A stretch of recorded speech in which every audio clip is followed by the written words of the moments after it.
पुढची मोठी बातमी येते आहे। इंद्रायणी नदीवरचा पूल कोसळलाय।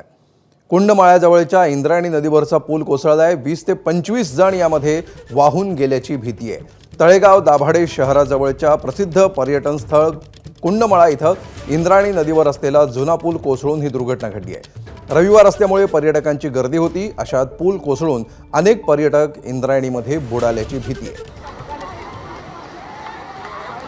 कुंडमाळ्याजवळची ही घटना आहे। या ठिकाणी घटना घडल्यानंतर उपस्थितांनी या ठिकाणी गर्दी केलेली आहे। इंद्रायणी नदीवर असणारा हा पूलच थेट कोसळलेला आहे आणि पूल कोसळल्यामुळे या पुलावर असणारे 20 ते 25 पर्यटक वाहून गेल्याची भीती आहे। यामध्ये पर्यटक किती होते, स्थानिक किती होते याचे तपशील थोड्याच वेळात उपलब्ध होतील।